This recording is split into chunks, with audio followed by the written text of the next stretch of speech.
this is Bot. I'm going to show you how to do high quality GIFs rendering inside of Photoshop, as well as importing an existing animated GIF into your image to really sprucing it up for a Photoshop battle and be able to quickly produce a cool animated image and even bring in multiple animations to have some fun on a video. Okay, so the very first thing that we want to do is import our image. That's going to be the background or the still background. We got Shaq here, he's hiding. Probably a bad situation. I like to think it's a good situation that he's in here. So you go down to this video timeline section. This is what we're going to do to prep it to actually bring in an animated GIF file. So if you don't have this window down here, you probably haven't been working with animations. That's totally fine. Just go up to Windows menu and go down to Timeline. And when you select that, see how it disappears? When you select that, then you'll get this timeline view down here. The default view is down on the bottom. It'll show up somewhere. The next thing I want you to do is create the video timeline. And this will give you an actual 5-second timeline with Shaq on it, and it's an animated sequence. So if you look at this little mountain to the big mountain slider, that allows you to zoom right in on the time. So you can see there's our 5 seconds there, and we'll make this full screen. So if you play this video, you'll actually get this full animation of Shaq doing nothing, because that's just a still image, but 5 seconds of it. All right, so we'll go ahead and stop that. Now this is ready. It's in video mode. It's ready to take some video content and put it in there. So let's hold this off for a second. The next thing I want to do is bring in our animated GIF file. In this case, we're going to bring in Joker, and he's confused and looking around trying to find Shaq. So instead of actually bringing him onto this image, which is our instinct, we're going to bring it up here to a separate tab. Just bring it up to this top section so that we'll be able to tap back and forth between the two of them. Now, again, I'm not going to go into detail on how you do animations inside of Photoshop and what all the details around them are, but this is more about how do you get them imported into a still frame quickly for like a Photoshop battle.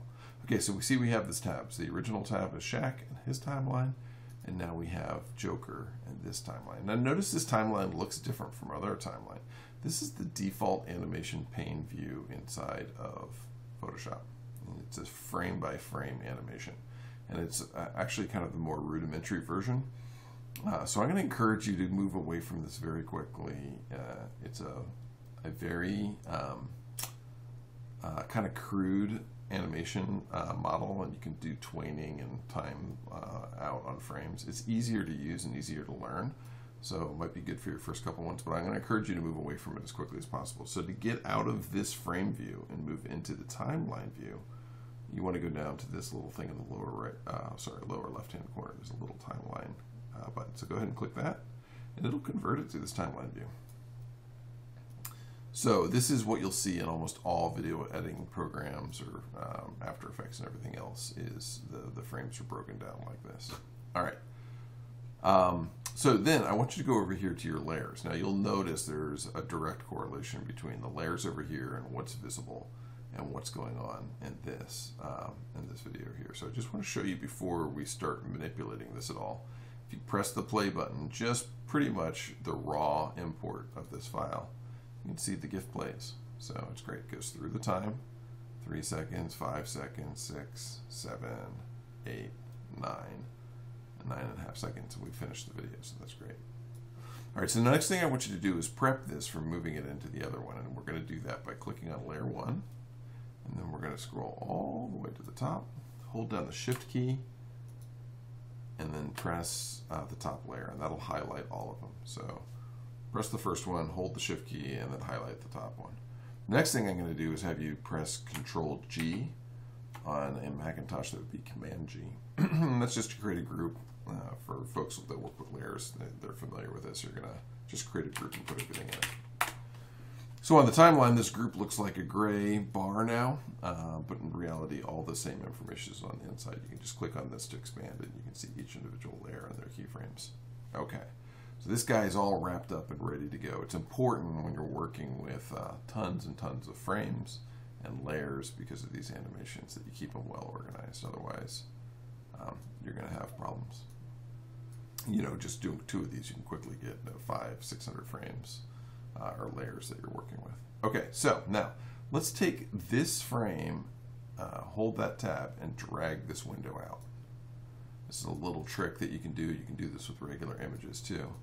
It allows you to drag over key layers from windows into another image. All right, so this is the image we're going to be working with. It's a smaller image, that's fine. And we're going to take, we're going to highlight this so you can see its assets, and you're going to drag them over into this one. You'll see Shaq light up, and you just go ahead and drag and drop them in there. And now you'll see that Joker timeline has showed up down here. Our Joker frames are there. He's floating around. And we'll just go ahead and use the selection key and drag him where we want him to be. Be a little bit off frame, or however we want that animation to run. And we can start the animation and see he's already integrated in there. Having a good time looking for Shaq. Where the heck is Shaq? Did you guys see him? I don't know. Okay, so now you'll notice that timeline is 9.5 seconds, and our original timeline was 5 seconds. It's an easy fix. If you have a still image, you can literally just highlight it, see that little cursor down there, and drag it all the way out. And now that background exists through the whole thing. Again, that's just a series of frames, and there's no actual animation going on, so it's easy to do that. Notice that if you just grab it and click it, you'll be moving it around. But Control Z that. But if you get this little cursor there at the end, that little weird black cursor, then you can actually change the size of it. All right, so that's good. So now, going all the way back to the beginning, we've got our Shaq, we've got our timeline, we've got our guy running around, and that's good. So we've integrated those two into each other. Next thing I want to do is show you how to export this. So I'm going to go ahead and get rid of this one. We'll just go ahead and close it out. And we don't need to save that. All right. So you can export this as a GIF using the legacy methodology, and I notice a lot of folks do that today. If you're using CS6, I highly recommend that you do a little bit different strategy on these. We want to keep a really decent resolution. It doesn't take any more time. As a matter of fact, it's a lot less of a pain to deal with. You don't lose the palette quality or any of that stuff. So go up here to File. If you're going to use the old methodology, you still have the legacy web. But we're going to render to a video. And here's what I recommend we do. So change this encoding. Don't use QuickTime like you would in After Effects or other ones. Click it to H.264. And that's going to really help us with the size. The high quality, you can leave at high quality, or you can change to a different configuration. I think medium quality is good enough, and it'll help with the file size.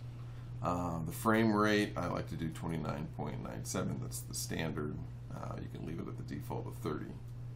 All right, we've got everything set up. Check your folder to make sure you know where it's going. I'm going right to my desktop. That's pretty much it. Look at these settings if you're confused about anything, but then just go ahead and press the render button. All right, so that's going to go through and render, and we've now created this new video file. So we can test it out without going anywhere with it.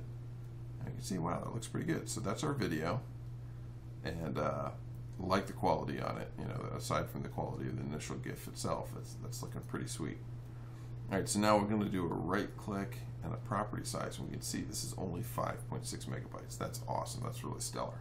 So now let's go over here and go to Giphy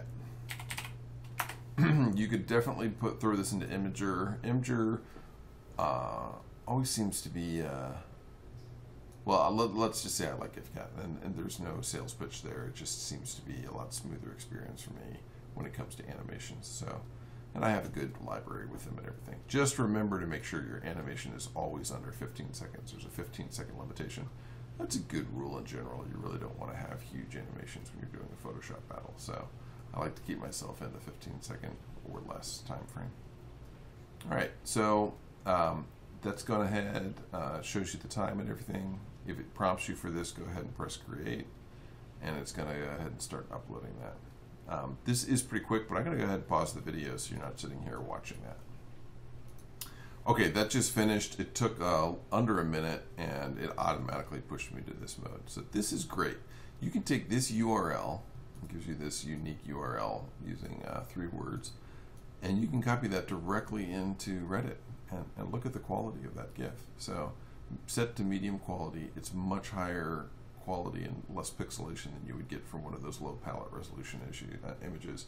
Again, if you put it at a high quality, you'd get even better quality, and it would be about twice as big. 10 megs is almost nothing. If you do want your GIF, you want to see your GIF, you want to save your GIF, you want to